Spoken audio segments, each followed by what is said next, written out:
Hello friends, स्वागत है आपका आज और एक नई हॉरर स्टोरी में। मुझे अपने मित्रों और रिश्तेदारों से उनके भूतहा किस्से सुनने में काफ़ी आनंद मिलता है।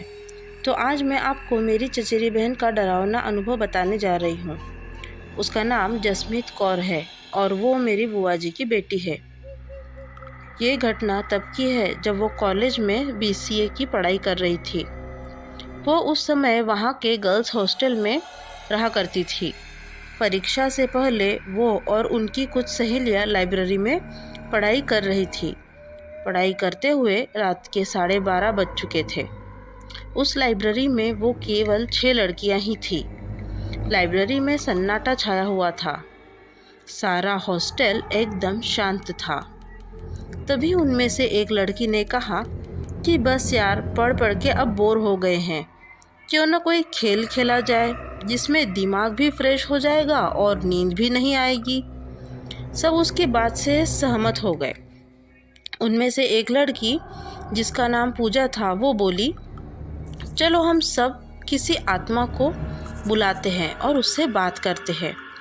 ये सब कहकर वो अपने कमरे में गई और औजा बोर्ड लेकर आई, जिस पर A to Z तक अल्फ़ाबेट्स, 0 to 9 तक नंबर्स और किनारों पर यस और नो लिखा था। पूजा ने बोर्ड के चारों किनारों पर 4 मोमबत्तियां जलाई और फिर लाइब्रेरी की सारी लाइट्स बंद कर दी। फिर उसने सिक्का बोर्ड के बीच में रख दिया। उनमें से 2 लड़कियां तो डर के मारे अपने कमरे में चली गई और बाकी चारों ने उस सिक्के पर एक एक उंगली रख दी। फिर पूजा ने कहा कि कोई डरना मत और यहाँ से उठना मत, वरना आत्मा नाराज हो जाएगी। अब पूजा बोलने लगी, अगर यहाँ पर कोई आत्मा है तो प्लीज़ हमसे बात करो। लाइब्रेरी में अजीब सा सन्नाटा और अंधेरा छाया हुआ था। अचानक लाइब्रेरी में कहीं से कुछ आवाज़ आई। उन्होंने सोचा शायद कोई किताब गिरी होगी।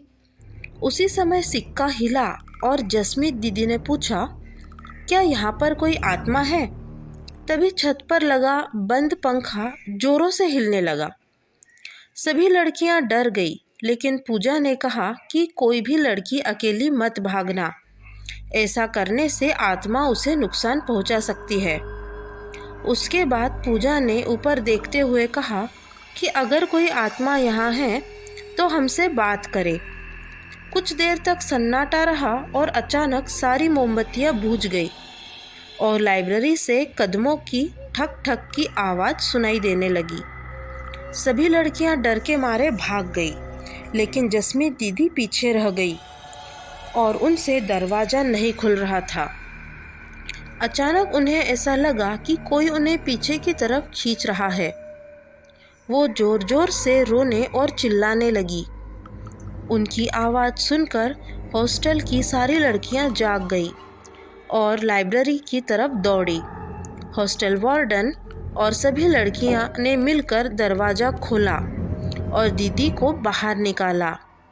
इस घटना के बाद उन्हें आज तक लाइब्रेरी के डरावने सपने आते हैं और वो आज तक उस घटना को नहीं भूली।